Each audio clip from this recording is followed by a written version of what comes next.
Ito na nga po yung lupa po natin na pagtamnan po natin ang ating talong, yung second cropping po na ating talong. Hindi po magalaw-galaw ngayon mga pariente kasi napakabasa po yung lupa. Yan, nakabuo na nga sila ng mga 4 na plat yung nabuo po nila, pero hindi nga matapos-tapos kasi panay ulan, basang-basa pa nga po yung lupa ngayon mga pariente.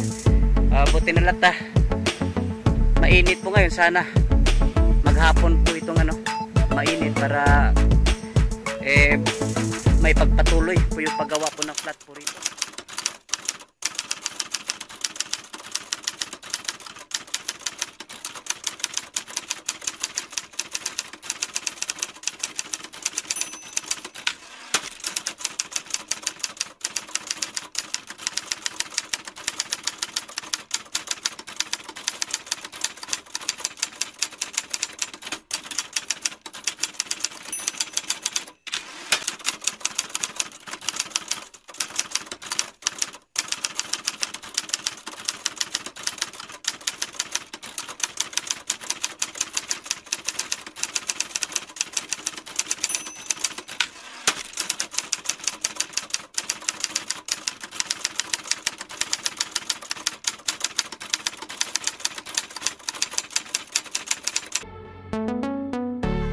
Ayan mga pariente, isang napakainit na araw. Pupuntahan po natin yung ating sitaw, pipino. Kasi nga sinilip ko kaninang umaga po rito. Ang ganda ng ating tubo po na ating sitaw. Katapos napakasukal mga pariente. Kaya mamayang hapon po mag-i-spray po tayo. Tapos ganito po yung kalagayan po nila, halos hindi makikita ho mga pariente dahil sa taas po ng damo. Kaya nga pinapalinis po natin yung pong gilid mga pariente. Dito sa gitna pwede na po ito sa dadaanan po ng traktor, kasi hindi kasi mahagip itong pinakagilid sa traktor, kaya mano-mano po talaga, pati na rin po dun sa pinakapuno ng ating gilid. Ang ganda pa naman ng ating sitaw mga pariente. Magaganda po yung tubo po nila. At balak po natin mamaya po mag-i-spray po tayo, kasi nung nasundan po nito napakapangit po yung ating sitaw kayo ating pipino, kasi minsan yun na nga, nakaligtaan mga pariente, hindi na aalagaan kasi itong area po kasi po natin, nandito po tayo sa dulo, kaya minsan po nakakaligtaan sa dami naman po yung ginagawa ng ating mga kasamahan po rito. 3 tudling na po itong ating sitaw, kasi nga naubusan po tayo ng buto. Itong tudling na ito wala pong nakatanim po rito. At dito naman po yung ating pipino. Baling dalawang plat lang po ating pipino mga pariente. Isasama din natin dito. Ito na umpisa na nalinis. Ayan. Yung iba po kumapang na po. Ayan. Kaso nga lang mga pariente, ayan, ito may nakikita ko tayo, kailangan talaga ito na i-sprayhan. Ito po yan po insekto. Mamayang hapon po i-sprayhan po natin dito. Ayan, napakasukal mga pariente, kaya pinapauna. Buti na lakta ngayong araw po araw po ng pitasan. Subalit yung po ating yung talong po natin kukunti lang, tapos ang palaya tsaka kalamansi, yun lang po yung pinipitas po natin ngayon. Saka yung po ating saging, yan ang gaganda pa.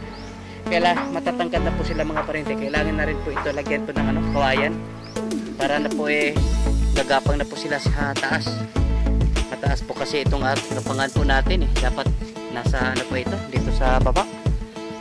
Di balik, papatayuan na lang po ito ng kawayan mga pariente, kasi pag umabot na po sila rito, wala na po tayo problema, tuloy-tuloy na po yung gagapang na po sila. Ayan,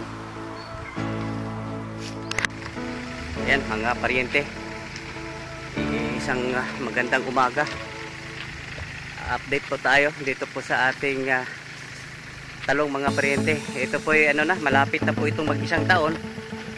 At balak po natin mga paryente, pasisiglain muli itong ating talong.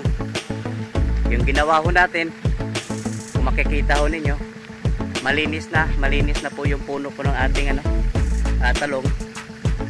Pinagpapruningan po natin, saka yung po pagitan ng plat, pinapadaanan po natin ng traktor. At saka ngayon mga paryente, binigyan po natin ng bali ngayon lang po ito, sa tagal na panahon na binigyan po natin ng commercial fertilizer. Balak nga ho natin na mapadali yung pagsigla po nitong ating talong. At yung ibabanlaw po natin dyan mga paryente, yung tubig lagon. Ayan, yung binigay po nating abono, yung potassium, yung 0060, tapos hinahaluan po natin ng Wener, yung pong Yara, yung pong Wener. Ayan, at balak po kasi natin mga paryente na manumbalik po yung sigla po nating ating talong. At yung pong bunga po niya maibalik po yung haba, kasi pansin po natin itong mga nahuling pitasan po natin mga paryente, napaka-eksi na po yung bunga po ng ating talong. At hindi naman may pagkakaila, kasi itong talong po natin matanda na po ito. Actually mga 11 months na po ito mga paryente, malapit na po ito mag-isang taon. Pero pansin natin sa kanyang puno, po pwede pa, hindi pa naman yung katandaan, berdeng-berde pa nga mga paryente. Kaya sisikapin po natin na maibalik po yung sigla po ng ating talong, kasi yung pong ating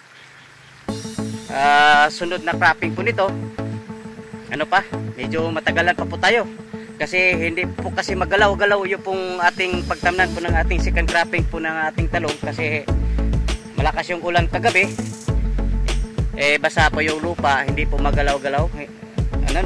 Nakailang plat na po sila doon, mayroon na po silang 4 na plat po yata natapos, pero sa ngayon hindi na naman magalaw-galaw yung lupa po roon.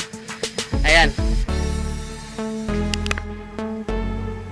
mga paryente, ito na nga po yung lupa po natin na pagtamnan po natin ang ating talong, yung second cropping po na ating talong. Hindi po magalaw-galaw ngayon mga paryente, kasi napakabasa po yung lupa. Yan, nakabuo na nga sila ng mga 4 na plat yung nabuo po nila, pero hindi nga matapos-tapos kasi panay ulan, basang-basa pa nga po yung lupa ngayon mga paryente. Buti na lata, mainit po ngayon, sana maghapon po itong mainit para may pagpatuloy po yung paggawa po ng plat po ito. Ayan, at yung binilang nga pala yung pong maging capacity po nito mga paryente, kulang-kulang po 1,000 lang po yung kaya po nito. Pero mayroon pa naman tayong lupa po doon sa malapit sa pader, yun gagamitin po natin. Talong pa rin mga paryente, mas maigi ho kasing concentrated lang po sila sa isang lugar, para po sakasakaling sa ating maintenance, madali lang po mga paryente. Kaya siguro makabuo tayo ng 1,000 mahigit ng kabuuan na ating talong. Yan po dapat sana yung sa ampalaya po natin, dapat sana maihanda na rin po yung lupa po riyan, kasi yung ating ampalaya medyo malayo na pong 1 buwan po roon, at maaagnas na rin po yung ating ampalaya. Dapat sana mayroon na pong sumusunod, balit hindi nga makayanan po ng ating mga kasamahan po rito. Kaya one day at a time na lang mga paryente, ika nga. Ayan mga paryente, update po tayo dito po sa ating free range, kasi ang nabanggit kanina po ni Nel hapon, nabanggit po kanina ni kasama Joshua, may binago po raw sila dito sa ating na may gato yan pandiri kinendo yan. Okay Ray, ayan, at sa brooding po daw mga paryente, may binago po raw siya, yung setup. Para iniba po daw niya. Sa dami po daw ng magandang balita mga paryente.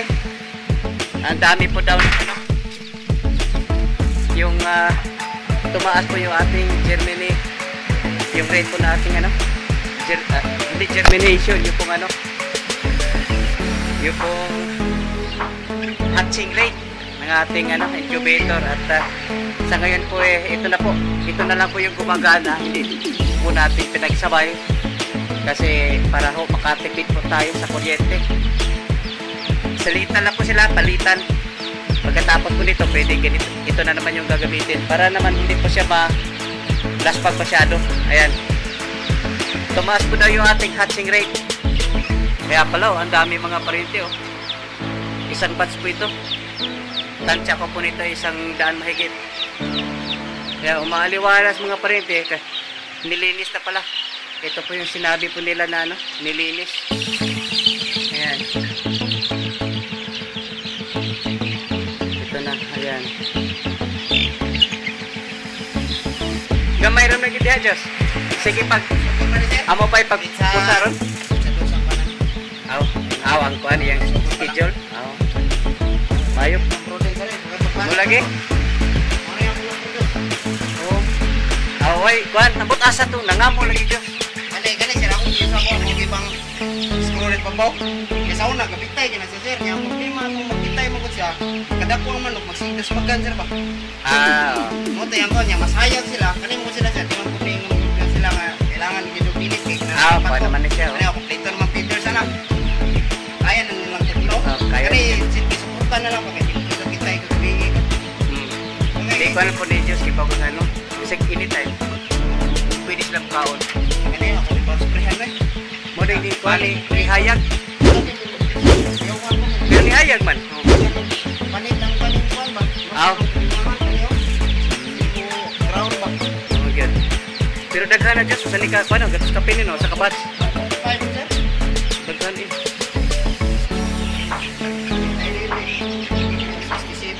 59. At least naulian na atong hatching kay October siguro sir. Kuha na ta. Bawi-bawi na lang. Ano?